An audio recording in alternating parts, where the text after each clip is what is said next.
মেয়েদের কোনো নির্দিষ্ট বাড়িঘর হয় না, না বাবার বাড়ি নিজের হয় না শ্বশুর বাড়ি নিজের হয়। এই দেখো শীতের মধ্যে আমি একা একা বসে বসে চা খাচ্ছি। অন্য ঘরগুলো তো আজকেই পুরো বন্ধ, একটু রোদ পাচ্ছি না, তাই এই ঘরটার এই ছোট্ট জানলা দিয়ে একটু রোদ পাচ্ছি। এখানে বসে বসে কিন্তু গরম গরম চা আর একটা বিস্কুট নিয়ে কিন্তু আমি এসে গেছি। নমস্কার আমার প্রিয় ইউটিউব পরিবার, তোমরা সবাই কেমন আছো? আশা করছি তোমরা সবাই অনেক ভালো আছো, আমিও ভালো আছি।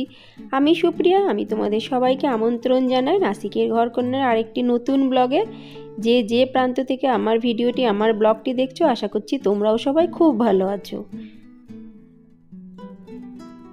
আজ রবিবার, ওই জন্য এখনও কিন্তু তিনজনই ঘুমিয়ে আছে। আমার কর্তামশাই মেয়ে দুটি কিন্তু এখনও শুয়ে আছে। আমি আজকে তাড়াতাড়ি উঠে গেছি, কেন কি আজকে বিকেলে এক জায়গায় যাব, তাই ভাবলাম যে নিজের কাজ যদি একটু তাড়াতাড়ি করে নিই তাহলে আমি কিছুটা টাইম আমি হাতে রাখতে পারবো। তো আরাম করে সেজে গুজে সুন্দর করে পরিপাটি হয়ে কিন্তু আমি তার বাড়িতে যেতে পারবো। ওই জন্য আজকে আমি সবার প্রথমে কিন্তু রান্নাঘরে চলে এসেছি। আমি আজকে আর আমার কর্তার জন্য ওয়েট করিনি, কখন থেকে ডাকছি, বলছে হ্যাঁ মেয়েদের নিয়ে একসাথে উঠবো, এর ওদের একটু সাইকেলিং চালাবো, নিয়ে একটু সাইকেলিং চালাতে নিয়ে যাবে। সাইকেলটা বড় মেয়েটার সাইকেলটা না হাওয়াটা খারাপ হয়ে গেছে, মানে হাওয়াটা নষ্ট হয়ে গেছে, সাইকেলে হাওয়া ভরাতে হবে, মানে ওর কিন্তু অন্য রকমের কাজ।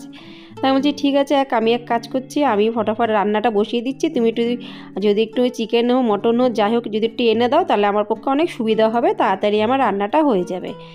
তা যথারীতি আমি বলে চলে আসলাম, কিন্তু এখনও কিন্তু আমার কর্তামশাই ঘুমের থেকে ওঠেনি, শুধু আমার কথাটা শুনলো, শুনে বললো হুঁ।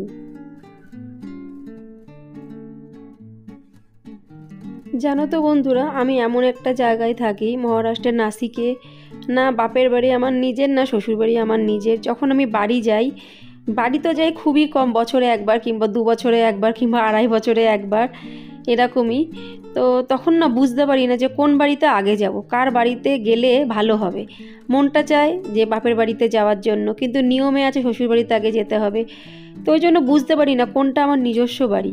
আলটিমেট মেয়েদের কি কোনো নিজস্ব বাড়িঘর হয় আমি তো আজ পর্যন্ত বুঝিনি। তোমরা যদি বুঝতে পারো অবশ্যই আমাকে কমেন্টসে কিন্তু জানিও।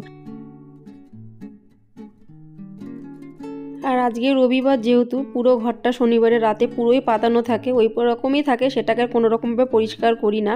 ভাবি যে রোববারে তো এমনি পরিষ্কার করতেই হবে বেশি করে, ওই জন্য ওরকম থাকে বলে দেখো কি অবস্থা, পিলোগুলো এরকম রাখা, বইয়ের ব্যাগটা এরকম, মাদুরটা পাতানো, মানে একদম বিশ্রী অবস্থা ঘরের। এই যে সকালবেলাকার কাজ সারতে সারতেই কিন্তু সারাটা দিন চলে যায়, কিন্তু তাও আজকে বুদ্ধি করে রান্নাটা আগে আগে বসিয়ে নিয়েছি। আর এখন যেহেতু তিনজনই ঘুমাচ্ছে, তা যতটা সম্ভব যতক্ষণ ঘুমাবে আমি পরিপাটি করে সুন্দর করে কিন্তু ঘরটাকে আমি গুছিয়ে ফেলতে পারবো।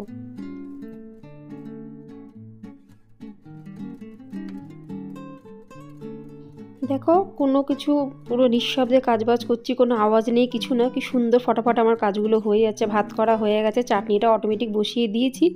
এই যে চাটনিটা পটের মধ্যে রেখে দিলাম একটা বাটির ভেতরে। ননভেজ যেদিনকে হবে সেদিনকে যদি চাটনি না বানাই না আমার একদম ভালোই লাগে না। এবার অনেকটা বেলা হয়ে গেছে, আমি আমার মেয়েদের ডাকতে গেছি, কর্তামশাই উঠে বাজারে চলে গেছে ফটাফট। যেই দেখে যে 10:30 বেজে গেছে, বলছে এখন আমি আর বাজারে কিছু পাবো না, মাংসের দোকানে প্রচন্ড লাইন হবে। আমি বললাম শিগগিরই আগে যাও, নাহলে কিন্তু আমি রান্না করতে পারবো না। যেই বলেছি রান্না করতে পারবো না সেই কিন্তু পুট করে চলে গেছে বাজারে। আর এই যে আমি এবার এসে গেছি আমার মেয়ে দুটোকে ডাকতে, এদেরও কিন্তু ঘুম ভেঙে গেছে, কিন্তু দুইজনে না ব্ল্যাঙ্কেটের নিচে মারামারি করছে। খুঁজেই পাওয়া যাচ্ছে না, কোথায় গেল? দেখতে পেয়েছি।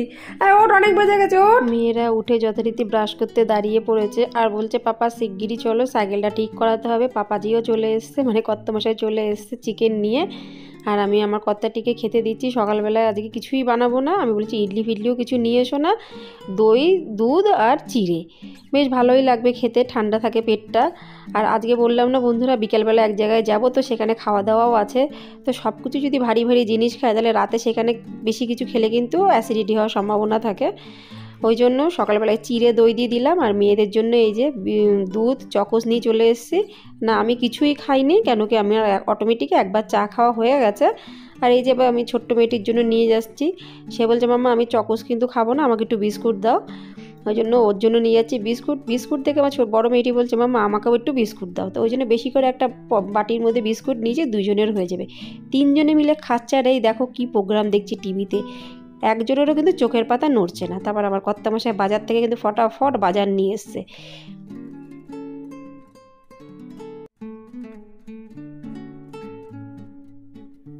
যেই বলেছি আমি রান্না করতে পারবো না, ফটাফট কিন্তু আমার কর্তামশাই চিকেনও নিয়ে চলে এসছে, বাজারও করে চলে এসছে। আর এই দেখো পুরো সপ্তাহের বাজার। আর একটা খুব ভালো জিনিস নিয়ে এসছে এইবারকার প্রথম, এই যে কুল। এখানকার কুলগুলো কিন্তু খুব মিষ্টি হয় জানো তো। মানে এখানে নাসিকে বিভিন্ন ধরনের টেস্টের কিন্তু কুল আছে, এমনও কুল আছে যার কোনো টেস্টই নেই, পুরো আবোদা বলে না সেই ধরনের কুলও কিন্তু আছে।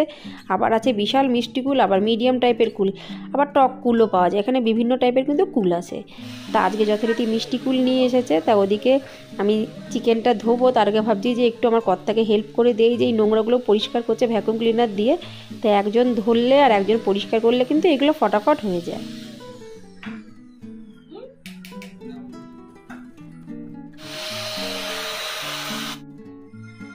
কি করছিস? রোদে কালকে লিখলি তো তুই? আরে হয়নি।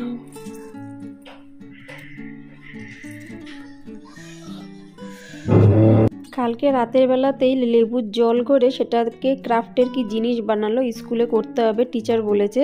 কিন্তু কালকে রাতের জিনিসটা ভালো হয়নি বলে আজকে বাজার থেকে লেবু নিয়ে এসেছে, সাথে সাথে কিন্তু আবার ক্রাফট করতে বসে গেছে।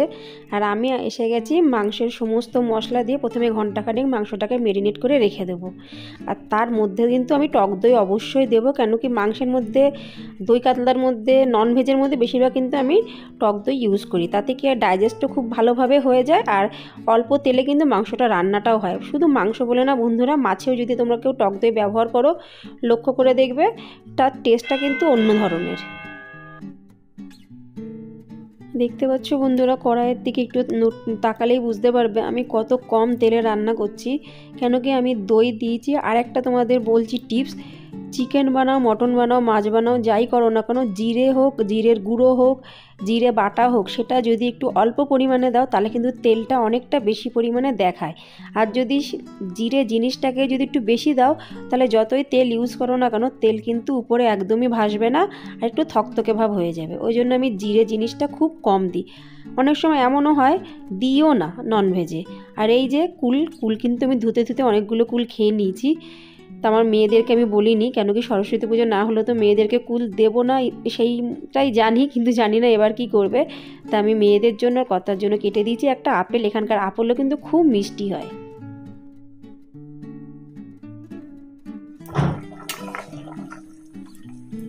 দেখতে পাচ্ছ বন্ধুরা মাংসের ঝোলটা আজ কিন্তু দেশি মুরগি নিয়ে এসেছে, ওই জন্য হালকা হালকা ঝোল ঝোল রাখবো, বেশি কিন্তু গ্রেভি আমি একদমই করব না।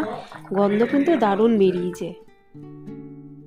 একটা জিনিস লক্ষ্য করেছো বন্ধুরা, অন্যান্য দিন তাও এদিক ওদিক ঘোরাঘুরি করি, বসতে পাই, বারান্দায় গিয়ে বসি, এদিক ওদিক বসি, কিন্তু রবিবারের দিন পুরো নন স্টপ কিন্তু দাঁড়িয়ে রান্নাঘরেই কিন্তু আমার সময়টা চলে যায়। সেই সকালবেলায় ওঠার থেকে কিন্তু আমি পুরো দমে রান্নাঘরে, এদিক ওদিক কিন্তু সেরকম কাজ আমি রবিবারে করার সময়ও পাই না, পারিও না। আর এই যে আমার মেয়ে দুটি পড়তে বসে গেছে। কিন্তু একটা হাসির জিনিস দেখাচ্ছি, টিভি কিন্তু দেখো অটোমেটিক চলছে। আমি কতবার টিভি বন্ধ করতে গেছি, বলে কি না টিভি চলতে দাও, আমরা কিন্তু ঠিক পড়া করে তোমাকে দেব। যাই হোক, আমার তো পড়া নিয়ে কথা। আর এই যে মাংসের ঝোলটা দেখো একদম কি সুন্দর হয়েছে না দেখতে, খেতেও কিন্তু খুব অপূর্ব। তো আশা রাখছি বন্ধুরা আজকের ব্লগটি অবশ্যই তোমাদের ভালো লাগবে। ভালো লাগলে লাইক, সাবস্ক্রাইব, শেয়ার, কমেন্টস করতে কিন্তু একদমই ভুলো না। আর দেখো আজকে একদম গরম গরম ভাত, মাংসের ঝোল, পাতলা টমেটো চাটনি, লেবু, শশা। রবিবারের দুপুরে আর কিছু চাই না, একটুখানি হলেই যথেষ্ট। আজ এই পর্যন্ত, আবার দেখা হবে পরবর্তী ব্লগে। ততক্ষণের জন্য নমস্কার বন্ধুরা, নমস্কার।